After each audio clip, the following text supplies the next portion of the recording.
Hi, I'm Nathan McPhee, and this is a special segment dedicated to the continuing teacher walkout. On Monday, March 22nd, the Oklahoma House of Representatives passed historic legislation.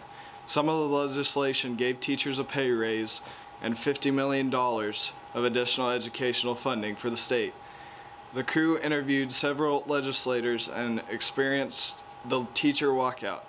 The teacher walkout began on April 2nd and is still ongoing today. The teachers are protesting the inadequacy of funding the state gives the districts. $50 million in additional funding is not adequate. The teachers want another $75 million. The PT Demon News crew went to the Oklahoma State Capitol on Monday, April 9th. Here is Sydney Cowan with Representative Greg Babinec. Hi, I'm Sydney Cowan here at the State Capitol with Representative Greg Babinec. And Greg, would you like to tell us a little bit about your background with your family being in education? Sure. So I'm a retired businessman. I own McDonald's restaurants, a lot of people know. Education is extremely important to me. I have 5 nephews and nieces that are Oklahoma educators, and my wife is the assistant librarian at the high school. So obviously education is important to me as well. Right, that's awesome. So to jump right into questions, in light of the ongoing cuts to budgets across the state, are you concerned with the additional burden being placed on the highway patrol since we're pulling them from all over? So I'm always concerned about our first responders, but I can tell you the highway patrol are awesome people. They're awesome individuals. Just on a daily basis, they do a great job here at the Capitol and around our state. I've met with today Captain Randy Rogers, who was here. Matter of fact, he was who I was meeting with Highway Patrol. You saw them, they walked out just to make sure that things are going well as the Vice Chair of Public Safety for our state. OHP obviously falls under that, under the public safety. So I just want to make sure that our troopers being taken care of, that they have everything they need, and they're doing a phenomenal job. They really are. I talk to a lot of teachers, and they all say, "Oh, the troopers are doing such a great job," and they are true professionals, and they're up to whatever task we as a state throw at them. They're up to doing that. Budget-wise, am I concerned about that? Yes, but that's something we'll look at here very soon. So to kind of take a step on that budget, since they are sort of underfunded, do you think that state entities like Highway Patrol and other state entities that are lacking salary or funding are going to be likely to follow in the teachers' footsteps and take part in a walkout? Well, we have part of the teachers here is also the public employees union is here too. Okay. So we are already looking at public employees. Now that Highway Patrol is exempt from that. Okay. But we are looking at our public employees as well at their pay. Okay, that's great news. So Cushing Public Schools, they really don't rely on state aid. They've been very fortunate to receive a lot of money from the county for oil. However, a lot of oil companies are exempt on Freeport taxes. So how do you think we could look at that and maybe close the loophole that they're taking, or how do you think do you think we should tax the oil companies to the full? Yeah, so that is a great question. You're right. Cushing is not on the formula. They're one of 17 schools that are not on the state. They're not in the formula. So they get all their money from ad valorem locally because of the tank farms and the oil. You're right. Cushing and 17 other schools, I think it's 17, don't quote me on that exact, are fortunate to be off the state aid formula. So I'm all about looking at any loophole, any trick, any tactic that's out there that we can shore up that brings more money into our state that we can use for education or our other core services as well. So I'm all for looking at all of those. So that is a great issue. Thank you. Okay. And one more thing on the oil. The Kaiser Foundation reported that about 70% of income from gross production tax is from outside of the state resources. However, there's not a huge, the tax percentage is not huge. So what's your view on raising that? So raising the gross production tax, and I'm not aware of this study that's 70%, so that's good research. Thank you, it's good to know. Gross production tax, here at the Capitol, I'm new, I'm a freshman, so the times I've been here, I voted to raise gross production tax twice. Okay. Once on the legacy wells, and then once last week from 2% to 5%. So in our area where we're at, out in rural Payne County, most of our wells are vertical wells, and they're paying 7%, because gross production is 7%. You get that that credit in the beginning for drilling a new well. So I'm for looking at all of that. I mean, my deal is I'm open to all ideas. I listen to all sides of all stories, and so that's something that clearly should be looked at. Okay, and this last one's, it's kind of long, so I'm going to read it from my paper. Agricultural land is based on a scale, the value is based on a scale that hasn't been updated since 1988. And it kind of seems like the Oklahoma Tax Commission and farmers unions don't really want the assessors to update the values, and they're kind of using a loophole to get around this. Do you think the Oklahoma Tax Commission should be encouraged to follow the state law and allow the assessors to update the agricultural land values? So I absolutely think the Oklahoma Tax Commission should be following the rules and regulations and laws that we've put in place. And if they're not doing those things, we need to find out why they're not doing them. If it's a matter of fixing the law, then let's fix the law. If it's a matter of training, then let's do the training. But let's do what it takes to have the right values and the right assessments on the right properties, so that moving forward, we all agree that the money that comes in is what should be coming in based on today's values. So yes, I would encourage them to update the values. Yes, ma'am. Okay, awesome. Thank you so much for having us. I'm so glad you guys are here. I think this is awesome, and thanks for what you're doing. Thank you. Thank you. The Capitol was full of teachers inside and outside. An estimated 20,000 were there asking for more funding for their schools. Hi, my name is Emily Sasser, and I'm here at the Oklahoma State Capitol, and I'm here to say that the House of Representatives just opened up for its first session this week, and I'm excited to see what new bills they pass or try to get going this week for the Oklahoma teachers and funding for education and funding in other parts of the state organizations.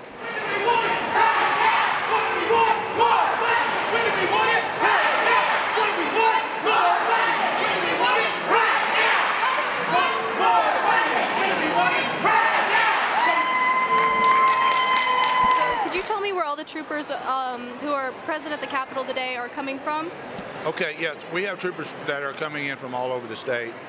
We have a team of troopers that have come in and set up the logistics and made all the arrangements, and then the rest of us that are in uniform, we're coming in and rotating through and filling all the holes. Okay, thank you. And has it been chaotic or just really unreal working this today? Excuse me? Has it been chaotic or unreal working this today and working this last week? It has been chaotic. It's, you know, it may appear to be chaotic. There's people everywhere and it's noisy, but it's really not. The biggest challenge for us is getting people in and getting them out. Knowing when the fire marshal, he'll tell us whenever a certain floor has too many people on it. So we have to man the stairwells and the elevators to prevent people from going up there. Other than that, you know, it's been relatively easy. You know, the teachers are really nice, and we support them, they support us, and really it's really been uneventful. Well, I think that's all the questions I have for you today. Thank you for all your time and your hard work at the Capitol. Thank you. Garrison was able to sit down with his Senator, Jason Smalley. Garrison Allen here for PT Demon News. I'm speaking with Senator Smalley. How are you doing today, sir? I'm doing well. Appreciate you coming in and seeing me today. Well, thank you for taking time out of your busy schedule, and especially nowadays, the past couple of weeks. Yeah. So let's get right to it. In regards to the current situation on public education funding, what are the available processes to bring a resolution to the issue, and what is the legislature's responsibility, and what are the public educators' responsibility in the recommended processes? Well, I mean, I think the legislature's responsibility obviously is to fund education, and that's why we're here today. That's why you're here. That's why many of your teachers are here, and that's why we're in the second week of the walkout, is to discuss what is the appropriate level. I think when you're starting to look at that, many different people have different views. We've seen that not only in our communities, but on our emails and on social media as well. But we have to make sure that we're getting dollars to the classroom. And I think a lot of people understand that the pay raise was nice. It's great. It brings us in to be competitive in the state of Oklahoma. But it is about dollar bills to the classroom and ensuring that kids have the adequate tools in order to be able to not only learn from, but the teachers to teach with. And so how do we get there from here? This week's going to be very interesting. There's not a lot of bills on the docket. Last week we had multiple different ones that we could identify, that members of the public, the teachers that are here, the ones that just left the office, they could talk about, educate themselves on it, and then they could go even educate legislators, their community, and other people on their personal views. This week we don't have that. Yeah. And so you're looking at a lot of, okay, what about different ideas? And that's great. We got to throw ideas up against the board, but when we're trying to rally around something, we need to rally around that specific vote to try to maximize the output. Well, that's a very good point. Do you know of any ideas at the moment that you support or that are a good idea that have gained majority of many of the senators, many of the representatives around? That might be a plausible idea. I think a couple of the ideas that are out there now is the capital gains tax that passed the Senate but is dead in the House. I think that is no longer going to be discussed. I've heard this morning of a possible wind production tax, but let's be honest, that is a 76 vote measure and a 36 vote measure in the Senate, so it has to meet the 75% threshold. Shire of that, I don't know. I don't know of any other ones that individuals want to talk about unless we're going to throw those ideas up there. But realistically, you can only talk about those that either that are tax increases that require the 75% threshold, or tax exemptions that only are a 51% vote measure. Okay. Next question. In your opinion, where would you rank the education funding issue among pressing matters the state faces? And if not number one in your mind, what are the other matters that are imperative that this state resolves prior to public education funding? Yeah, it's a great question. I think that that's something that each individual needs to be asking their legislator, both in the House and the Senate, to understand where their member ranks those specific entities. For me, public education has been one and always will be one, because I believe investment early is going to help and save us late, as well as give us a lot more jobs, opportunities, and an educated workforce. And I think public education is not only the backbone for what a core function of government is, it's a necessity and a need. I think for me personally, after that would probably be mental health and substance abuse. We have a lot of individuals out there that can't get the treatment, specifically with some of the budget cuts that have come through. Let's say they were on a waiting list of 300, they're probably on a waiting list of 600 now. And so we need to make sure that we're getting them the treatment. And then the third after that would probably be our corrections, as how many individuals are being incarcerated, what is our recidivism rate, and what are we doing about trying to house nonviolent offenders with violent offenders, and what is the recovery process look like, and the parole process. So I think those are two other areas that are outside really my scope. While I listen and try to take information from not only constituents but experts that are up here, education has been my expertise, and at least where I've been asked to serve. You're in the A&B committee, correct? Yes, yes, okay. sir.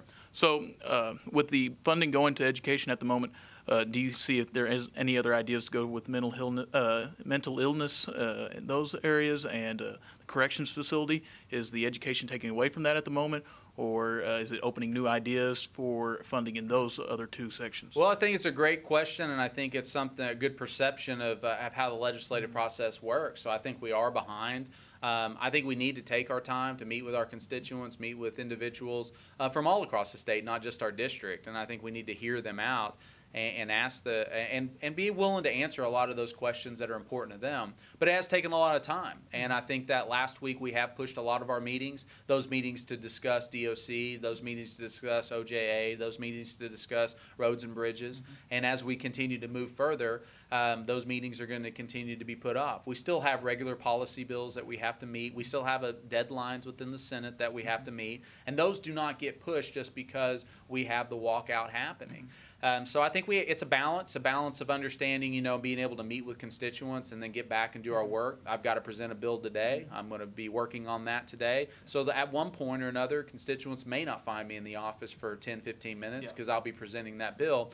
But I think the member has to do a very good job on letting them know that they're not ducking them, that they're ready to meet with them. Maybe we got to stay after hours a little bit more, and that's fine.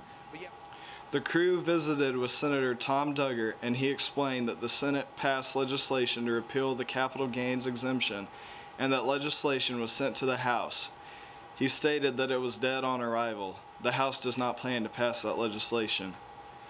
Emily asked Representative Corey Williams about education and many other things. Hi, I'm Emily Sasser, and I'm here with Representative Corey Williams.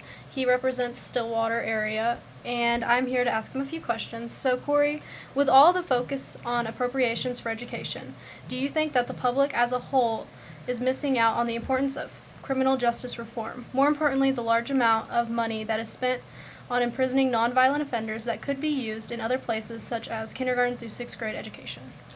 I don't think the public's actually missing out on it. I think that 23rd and Lincoln, the legislature, actually usually lags a couple of years behind the actual public will. And the public passed 780 and 781 on the ballot a year or so ago that had everything to do with criminal justice reform, and they passed it by almost a 70% margin, which means they are for it, they recognize the need for it, and they're ready to move forward. Unfortunately, in this body, what we see is a resistance to that.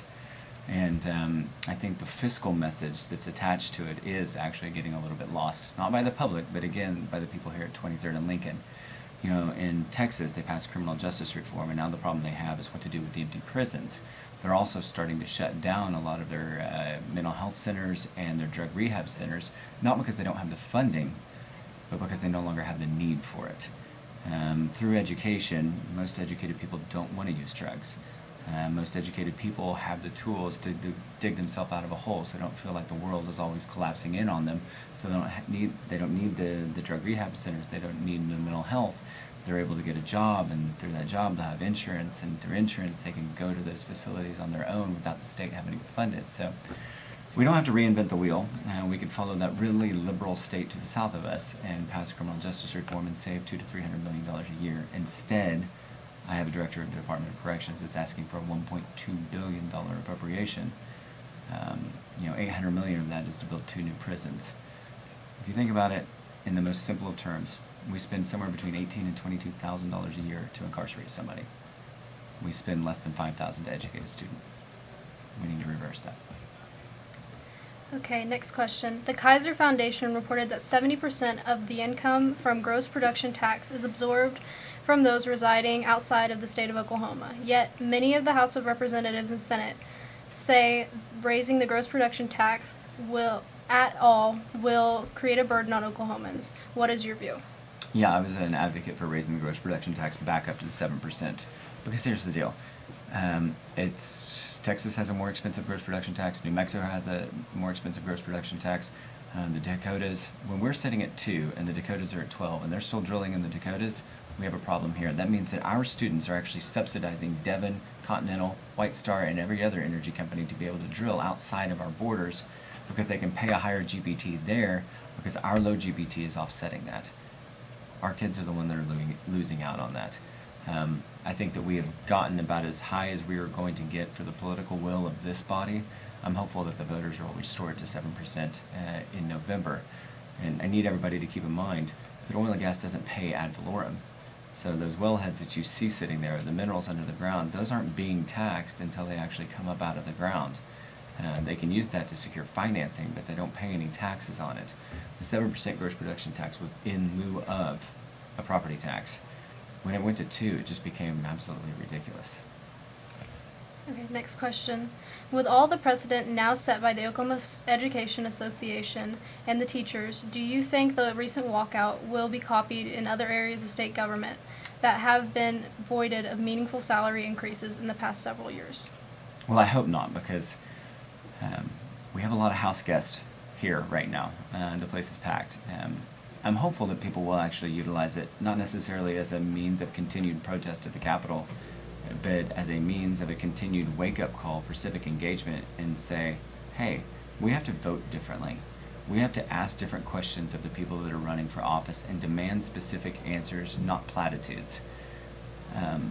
You know, every state agency has been cut somewhere between 30 and 45% over the last 6 years. They are all desperately in need of additional funding in order to provide the core services that they've been charged with. I don't advocate for a statewide walkout, but I wouldn't be able to blame anybody if they decided, you know what, enough is enough. We too want something different here. The legislators all shared with us the historical moment it was to pass the revenue-raising bill, House Bill 1010. It is historic because of the first time Oklahoma has had a revenue-generating bill in 28 years. This is due to the passage of State Question 640. State Question 640 requires the legislature to have 75% of the votes to pass a bill that would raise taxes. Former U.S. Senator Tom Coburn is attempting to gain enough signatures to put a question on the state ballot to repeal the historic legislation.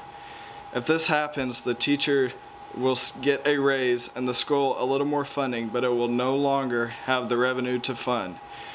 Many are hopeful Coburn does not obtain enough signatures. The walkout is still going strong, although some schools have remained in session. The teachers have asked for a compromise to end the walkout. The compromise would be an additional $75 million in funding. We hope this segment of PT Demon News has been enlightening. Thank you. That's all we have for today. Reporting live from the Capitol on Monday, April 9th at 2:45. Thank you for tuning in. Audio Jungle.